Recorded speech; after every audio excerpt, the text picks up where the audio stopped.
we're mic'd on channel 3 if that's okay. Thanks and welcome everybody.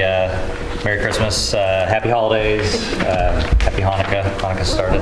Good to see everyone this evening, and seriously, I appreciate you coming during the holidays. I know it's really hard to break away from family and shopping and everything else. So I know we're all here because we care about education and we care about East Nashville. So wanted to talk about what we're going to talk about. What we wanted to do, we wanted to be a little bit different tonight. I felt we got a little off the rails last meeting, which is my fault. I don't feel like I had the agenda quite right, but we wanted to really dig into our feeder patterns and really kind of do the roll up your sleeves, like Nashville Next style thing tonight. That's why we have those breakout tables in the back.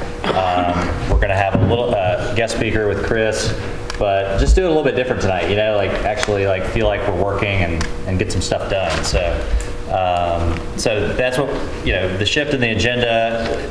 The district didn't quite have all the data ready for turnaround. They have a lot of data. You've got a lot of data that you received in the email. Inglewood, Kirkpatrick, data packs, and some other things. We will have, they have told me they will have everything to us by the January meeting. So I wanted to move the turnaround conversation. We're going to pick that back up in January. And then tonight we're going to talk about feeder patterns, which of course kind of gets into the transportation conversation a little bit, but mainly feeder patterns, where we are, what schools feed into what, a little bit of the 101 about where we are right now, what schools we have, how many kids are in these schools, what do they feed into, and that sort of thing, and just kind of the landscape of what's out there. So we're going to do that. Then we're going to break out into groups like Nashville Next or like an education kind of thing, and then get some work done in the groups, talk about, just brainstorm. You know, we're just going to brainstorm in these groups and talk about what we could have as feeder patterns if we change things. It's all about what we want for our East Nashville schools. These are our schools. It's what we want. So there's no wrong answers in these groups. There's no wrong answers with what you're saying. The district wants to hear from you. So that's why we're here. So let's see that. Yes. Can I just say I didn't realize turnaround plans were being pushed, so I brought Bailey's turnaround plan and put it on your area. So please take time to look at it. I think it's a really wonderful model, and it has shown success, as you'll see here. The first page is just a one-pager summary, and then the other 2 pages have more details. And thank you so much for bringing this. Yes, and sorry, I wanted to make sure got that email out and just.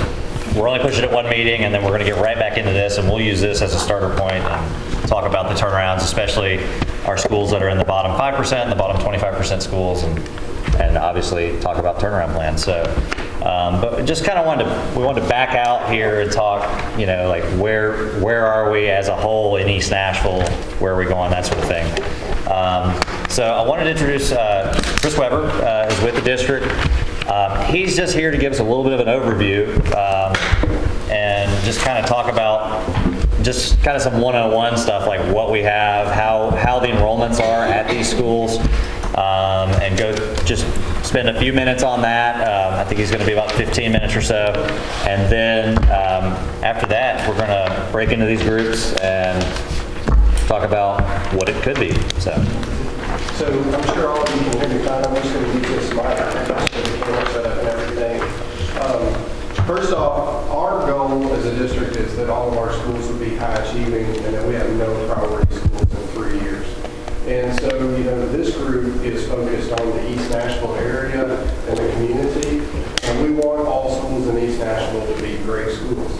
And for that to happen, all schools in East Nashville need to have rigorous academic programs that attract families and students into the schools. And so our conversation tonight is going to be about listening to you to learn more about the community's needs and desires that you want to see out of these schools. Specifically, the conversation will be focused on feeder patterns and academic programs within those feeder patterns. So is this mic better? Okay, is this better? about the same. Okay. Speakers- I can speakers speak. are far I can away. speak. I can speak plenty loud. I think the only purpose is just to get picked up on the camera. So, so first, I want to just give you an overview of the geographic area of East Nashville. And when we're speaking of East Nashville, we're talking primarily about the Maplewood and Stratford clusters. So you can see these clusters are adjacent clusters together, Maplewood being just to the west of Stratford.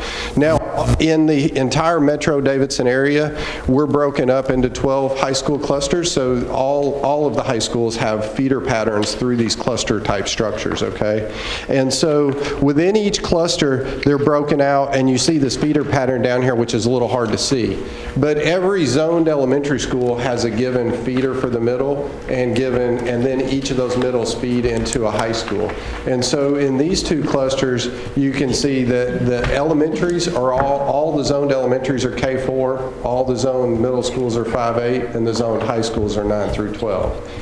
And so in the Maplewood cluster, for example, here, you can see where Jerry Baxter is located here. So Glenn, Schwab, and Tom Joy are the three feeder schools that go into Jerry Baxter, while Caldwell, Patty Cotton, and Chadwell feed into Graymar in the northern part of the cluster. Okay? And so in the Stratford area, you've got the two middle schools, Bailey and Lytton. And so for Bailey, you've got Kirkpatrick, Warner, and Rosebank that feed into Bailey. And then you have Inglewood and Dan Mills that feed into Lytton in the northern half of the cluster. Okay, and one thing that might be worth noting is just you can see Lockland Elementary here with East Nashville Magnet. And so while there's zoned feeder structures, there's also pathways for the magnet schools. And so in East Nashville, Lockland is like what would probably be considered a magnet school that feeds into the East Magnet School as well in East Nashville. And so that's kind of the proximity and pathways there. I want to jump over to this map for just a minute. This is the map that you all had in your handout earlier, okay? And so this just shows, it primarily shows academic achievement because priority schools are red, schools in the bottom 25 are yellow, and schools considered good standing are green, or a school without enough academic data to actually have a standing is in white. And it also shows the choice schools as square graphics, while zone schools are circle graphics. And one thing, and if you don't mind, let me actually pass out a handout before I get too deep into this. When we talk about these, I wanted to share with you some of the enrollment history.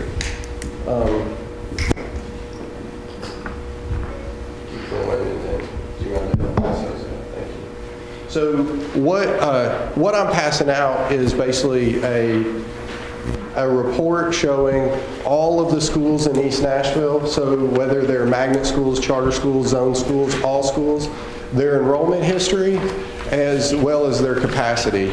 So I'll actually just wait and give you just a minute for everybody to get a copy.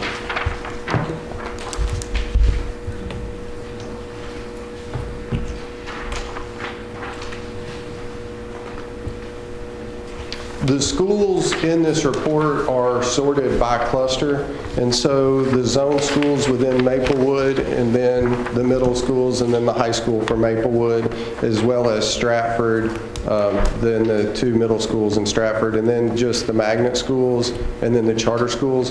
Ross is highlighted in yellow just because it's an early learning center and it's kind of unique and different from the conversation, but I went ahead and provided it on the report. What you can see is the enrollment history over the past 5 years, as well as the projected enrollment for 5 years out for 1920. Now, I want to explain that it's somewhat difficult to have really good 5-year projections, specifically in schools where there's charter schools that have opened recently or will be opening in future years or continue to add grade levels. This is our best guess, and we look at a lot of data. I could explain a lot about that, but I don't think it's helpful to go that deep into it. But I do just want you to know this is our best 5-year projection figure for the schools, but we realize there's a lot of volatility in knowing where charter schools may or may not locate, where they will attract or draw, and then also the changes that we'll be making in the upcoming years that will reinvigorate and draw more students into the schools. So this is just kind of our best projection knowing the data that's available. You then see the program capacity and the percentage utilization. So the program capacity is the capacity based on the academic program and how that school is being used currently. So one example I'll give is an enhanced option school like Kirkpatrick is a lower class size. So the classes are 15-to-1 in K through 3 and 20-to-1 in the 4th grade. And so while that school, when we calculate the program capacity, that capacity would be smaller than it would be if that program had a 20-to-1 pupil-teacher ratio. And so this is based on the current programs within the school and what we know about it. And then you just see that percentage use.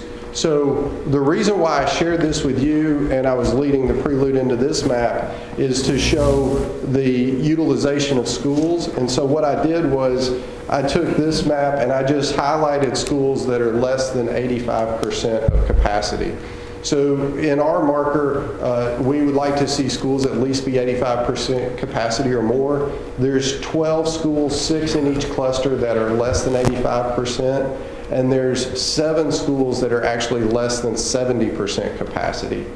And I bring this up because when we talk about academic programs, we need all schools to have sustainable, viable academic programs. And for that to happen, feeder patterns and strong feeder patterns are key to driving and sustaining these. So for a middle school, it needs to have strong feeder patterns. For the high schools, they need to have strong aligned feeder patterns so that all schools are operating on their best level. So with that, this is a graphic showing, and this is the current feeder pattern. So I already explained to you how Glenn, Schwab, and Tom Joy feed into Jerry Baxter. This shows all the current feeder patterns in East Nashville. I hope everybody can see this all right. Is it hard to see from over there? Yeah. We do, by the way, we do have rolled up printed copies of these. So when you go into your breakout work sessions, we've got pins and we've got this stuff broken out, so you all will have these as well to look at the detail. But again, similar color coding as the other map. Schools in good standing are green, bottom 25% academic standing is yellow, and priority schools are in red, and schools that don't have current academic standing are just no color shading. And then you see, like, basically these are swim lanes, so you have all the high schools across the top, and then the middles, and then the elementaries, and then we've got them vertically aligned to show the feeder patterns up. And so this was the Glenn, Schwab, Tom Joy feeding into Jerry Baxter, Chadwell and Caldwell into Graymar. Now, Hattie Cotton is interesting. Hattie Cotton has a STEM program, and Hattie Cotton technically zone-wise is a feeder to Graymar, but when Hattie Cotton was converted under the MSAP Magnet School program, that STEM program that was placed in Hattie Cotton also created a pathway directly into Bailey. And so the students coming out of Hattie Cotton in 4th grade have a choice. They're guaranteed to either go to Bailey or to Graymar. And so you then see Dan Mills and Englewood are the feeder into Lytton. One point that I think is worth making that I've heard the pathway question come up a lot, and problems and where things are broken and different questions. One thing is, Dan Mills has several students that are out of zone that come into Dan Mills through a choice process. And while the zoned feeder is directly into Lytton, and there's alignment there in the academic programs, but the choice students don't have, while they don't have a guaranteed pathway like Hattie Cotton to Bailey, all of our choice process, if there's a zone middle school in the choice process, we create first priority for students out of zone. So there's not anybody that's out of zone at Dan Mills that can't go to Lytton currently. Lytton currently accepts out of zone choice students as well. And so anytime, if space ever becomes tight at Lytton, the first students admitted after siblings and employees would be out of zone students in Inglewood and Dan Mills, because we want that consistency for students to follow each other. So I just wanted to explain that's how that choice pathway process works. Can you make it guaranteed? Is that a possibility? I mean, anything. So, I mean, that's what we need to hear. That's what we want to hear you all talk about tonight.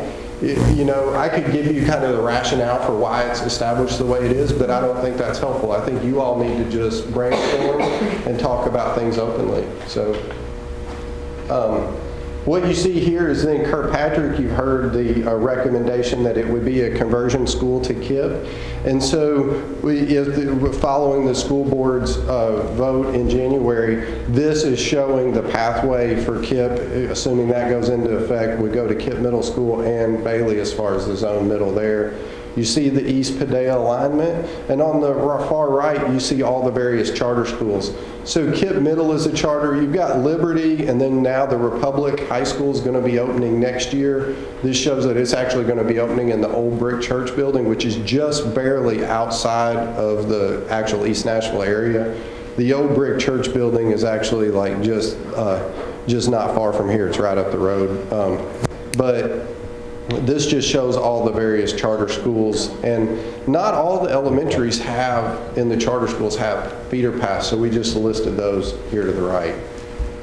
Can I ask a clarifying question? Sure. So the Kirkpatrick kids would still be zoned for Bailey if they chose, let's say 5 years from now it's a KIPP conversion. They still have the ability to go to Bailey if they want. You're assuming that they'd have a guaranteed spot at KIPP Middle, because we assume that would happen, right? So I'm going to explain my understanding of it, and Alan Coverstone or Dr. Register can correct me.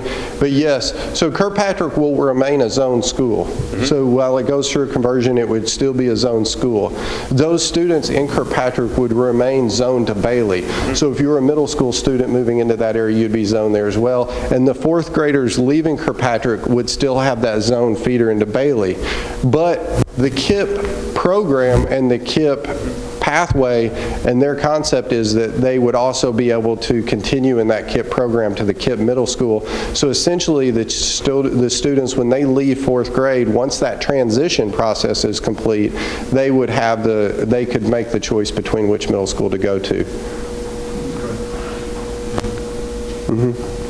So that concludes my presentation, Dr. Register. I'm happy to leave it. Or I think I'd like to say a few words, just a little bit of overview. Chris does this. He's a people assignment, runs a people assignment department for us, and is and really knows the whole county and the district better than anybody else when it comes to the choices that are made and what our opportunities are.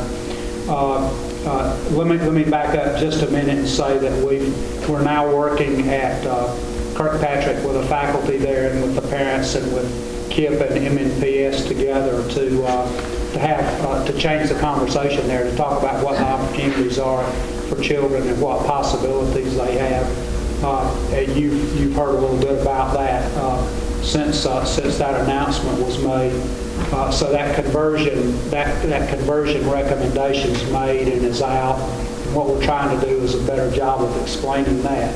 Also this year, in terms of dealing with priority schools, there was some action taken before the list came out, actually, and that was 2 closures. That's Ross and Bourdain, and a repurposing of those schools.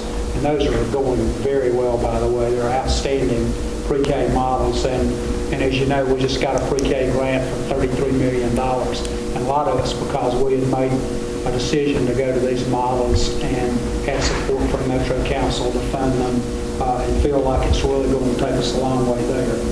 Our turnaround strategies, as Councilman mentioned, are in final stages now, and that's taking information like the Bailey Plan, we have all of those, and also the work that we've been doing all fall, and making decisions about turnarounds, because I mentioned KIPP and Kirkpatrick Kirkpatrick first, and I mentioned the closures. There aren't any more closures or conversions being planned for next year. The rest of the priority schools in the district are to be turnaround plans, turnaround strategies for all of those schools. And what we're doing now, and what will be finished right around January 1st, is a tailor-made recommendation for each of those schools that address issues like leadership, human capital, quality of teachers, wraparound services needed, SIG grants. We've gotten a SIG planning grant.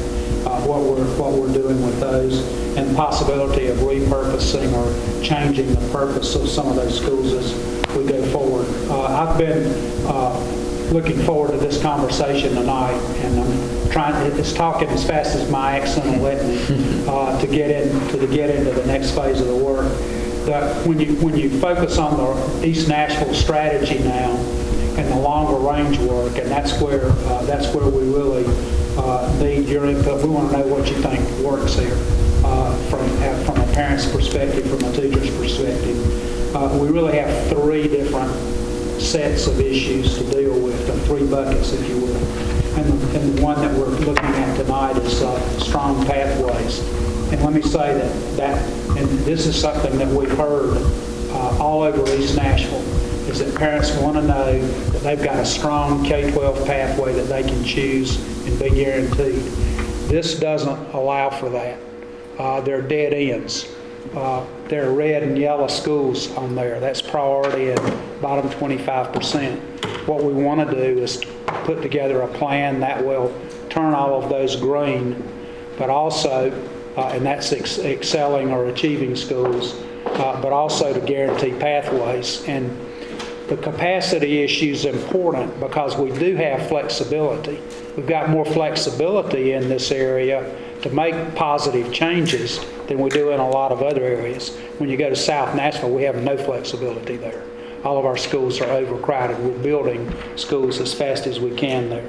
So the conversation tonight is what better approach, or are there ways that we can think creatively about improving and guaranteeing pathways and dealing with some problems that we see there. The second bucket is choice, and we're not dealing with that yet, but that's closely tied to it. And then the third bucket is transportation. How do we provide transportation for students so that there's equitable choice here, so that children who really want to go a different path can choose that and have that transportation. I don't want to throw out ideas and have you think that we've made any decisions at all about these pathways, because we haven't. But there are some things that we can put on the table and say, what do you think about this, or what do you think about this? And part of it's changing grade configuration. We have elementary schools that have a capacity to have 5th and 6th grades in them. We need to think about that as a possibility. But when you do that, you change what the middle schools look like. You take a half-full middle school and you take another 2 grades out of it, and you've got all of a sudden a school that's pretty empty. And how does that impact guaranteed feeder patterns or guaranteed pathways? So, pardon me, I've had the flu stuff. The cold, not the flu. I'm not that contagious. So when you start, it's like building a puzzle, a vertical puzzle to fit all the pathways together and to deal with red schools. You know, we were talking before the meeting tonight. We've got 2 middle schools on there that are priority middle schools. That's half the feeder schools to 2 of our high schools, Maplewood and Stratford. Maplewood and Stratford are yellow schools. They're in the bottom 25%. Is there a way to strengthen those pathways and turn them green? East is a green pathway, K-12, and it's overcrowded.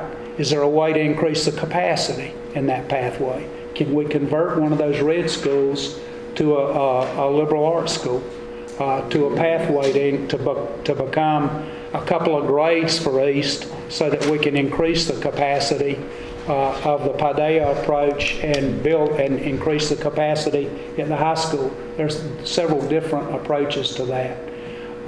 And so those are the things that we really want you to start thinking about tonight. And what's important is, what do you think will work and what do you think parents would want? And I don't know if we can float around a little bit and answer questions. You might have a lot of questions. Chris is the person who's the real expert on this. Alan Coverstone can answer them. I can answer them. But we'd like to find out what you think will work and what you think, most importantly, what you think parents in this area would want to have. And then for the educators in the room, how do you get rid of the red and the yellow?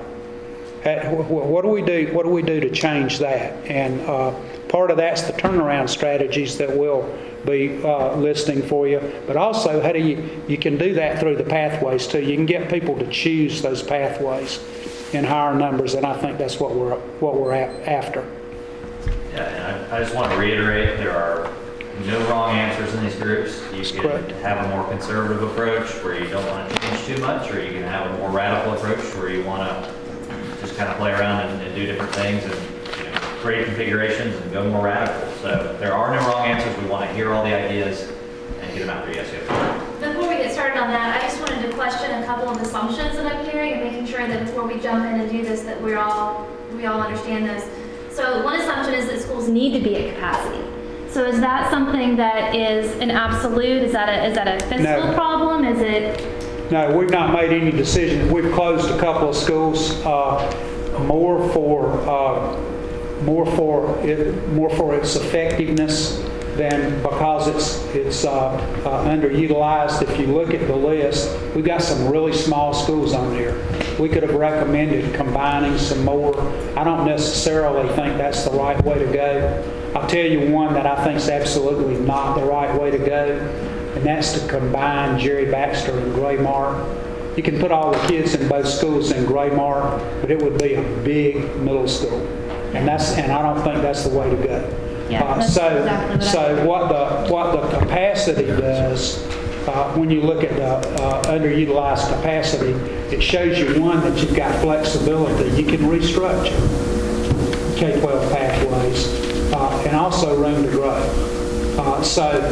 One lesson for me that it says is, we don't need any more schools in East Nashville. We need to turn reds and yellows green. Would you mind, Dr. Register, if I just add a couple more comments? One thing I will say is, I think that Dr. Register's directive and our primary mission is on academic achievement. So we want schools that are performing well, even if they're underutilized. However, the district does have pressure from external influences, like the audit performed by Metro Council and others, that look at us for efficiencies and look at us to say, look, what are you doing with schools underutilized? The state legislature has laws in place that require us to report facilities that are less than 70% utilized, and then in turn we sometimes receive external political pressure to possibly co-locate charters into buildings or do co-locations and reporting. So I want to make real clear that there's a lot of external influences that put pressure on us to report underutilized and available capacity. Is that related to that one? Yeah, you got to follow up. Yeah. Well, I was just going to say that as the Stratford Cluster Parent Advisory Committee Chair, a lot of these questions, like your assumptions, have been presented, and we've done a lot of work at getting all of those questions and concerns from our parents out and on paper. I have questions. I have like a whole set of questions that they've asked and they are concerned about. So when we get into our groups, if you want to know what the parents are concerned about in the Stratford cluster, I have those available for you. And those include things like, do we have to be at capacity? Can fifth graders go back to elementary school? Can we choose leadership strategies from other places to help bring people to East Nashville schools, those types of things. What was your follow-up? And So then John, my follow-up is then the other assumption is that changing the pathways can increase achievement. And I think that's a dangerous way to look at it, because we don't want to take our lower performing students and disperse them, or otherwise bring in other students to a lower performing school and have that be the main reason why test scores go up. We can't ignore the fact that we've got to address the students who are low performing and give them what they need to succeed and not just, I think Carrie Paget said, hide them in other places. Well, I think that kind of feeds into, like, we have some green pathways, but there are some students that are coming to those pathways out of zone. So all of those students in the green pathway may not be East Nashville students, and they may not be students that started in that pathway, like the East pathway. Can I ask a question specifically about that? Yeah, go ahead. I mean, I totally get that you don't want to try and move kids around and to have school performance through student assignment, right? I mean, I get that. But specifically looking at Bailey and Lytton, and we've talked a little bit, you and I, about the number of incoming students reading at grade level. And Lytton has more kids coming in at grade level. The kids coming in below grade level then are able to work in groups with kids at grade level. Does that not benefit those kids? Does that not help them learn more? The studies show, I have looked at this a lot, the studies show that, yes, lower performing students do perform better when they're with peers that are at grade level. However, conversely, it's mixed results on whether those upper performing peers are also growing. And so that would be a concern with a lot of our parents in this area. I don't want my high, and I've worked at other schools before, I don't want my high performer always being paired with the lower performer so that they can increase theirs, and where's the, enrichment for my child. So that's a wrong way to look at it. That's segregation and ability grouping, and for a lot of years, research shows that you don't have to do that to achieve high performance. I agree. I totally believe in flexible grouping, which is we have multiple ways to group students. Absolutely. And so I'll react to something else you said. Strengthening pathways is not the answer, and nor is it shifting kids around to hide them. What we do is to try to create pathways that parents want and choose and stay with, and to have those opportunities for all children, not just for part of it. Let me get John, and then we're going to break out. Sure. So my question kind of follows on what Dr. Register just said, and I think this may be a question for President. So I know in other places in the district, one of the strategies has been to create a feeder, sort of reformat a school so that it is now a feeder to MLK or a feeder to another school. And we've done that at Well, so in that MSAP grant, you want me, is it okay if I respond? Well, and I'll just say the last little part. So the question I really have is, in the places that we've done that, and I know we've done it in a few places, has that been effective at attracting additional enrollment? Has it been effective at increasing achievement among various subgroups? What have been the effects of that? Is that something that has been effective? So the MSAP grant, the Magnet School Assistance Program that's sponsored by the U.S. Department of Education, that's the grant that we were issued. There was 6 magnet schools that were created out of that grant. 3 of them were in East Nashville, so that was the Hattie Cotton, the Bailey to Stratford STEM continuum. There were 3 other schools in North Nashville, and so that was Robert Churchwell, John Early, and Pearl Cone High School. And so Robert Churchwell and John Early were converted to museum themes, and so in that, however, John Early was also offered a pathway. The actual pathway into Hume Fogg actually came before the MSAP. That was actually came out of the 2009 rezoning plan. And so the question that you had was, has that been successful in attracting students into those schools? So I would say that question is really targeted towards John Early, because that's really the pathway that impacted it most. We saw a pretty significant change the very first year that was marketed. So there was an immediate, I think, increase where we exceeded the diversity. The primary importance of the MSAP grant is primarily to benefit diversity, as well as as improve academic achievement in the schools, but our goals were stated specifically by enrollment and diversity targets. In the first year, I believe, and Dr. Coverstone can make sure I'm saying this correctly, the first year we exceeded those targets. What happened was in year 2 and 3s, we didn't really sustain that growth the way we would have liked to have sustained that growth. So it's kind of a mixed message. You get an immediate thing from that, but if that academic program is not strong at the school, the pathway in itself alone is not good enough. All right. Yeah. Chris, you mentioned when we were looking at the chart over there, you talked about academic alignment. Is that academic programming or academic success or a combination or either or both? Well, I guess whenever I was saying academic alignment, I was thinking consistency in programming, recruiting, attracting families into the programs. And so what I was thinking is like the STEM alignment, like Dan Mills, Lytton. We've seen that Lytton has really became a stronger draw. I think a lot of that is possibly coming out of the draw at Dan Mills, feeding into Lytton, and then that's feeding into Stratford. But there's kind of that, I think that it's seen, and I would like to hear, I really want to hear from you all, because I'm speaking from what my perception is that there seems to be alignment between those schools, more so from alignment from Inglewood to Lytton. They're both feeders, but I don't know that it's seen as much program alignment between Inglewood and Lytton as there is program alignment between Dan Mills and Lytton. And I could be wrong, and that's where I think we need your input. But that's what, when I was speaking to alignment, that's what I was talking to. Like for another example is the Laughlin program, the literature program really is aligned with the original literature design for East. And so that's kind of an alignment of academic programming. And it's also guaranteed continuum. So if you start in elementary, you'll be with the same group of students in middle school. And so that was kind of what I was referring to. Jackson. I promise it's really time. Quick. Yeah, it is. So I really appreciate we don't want massive middle schools. I've heard that concern.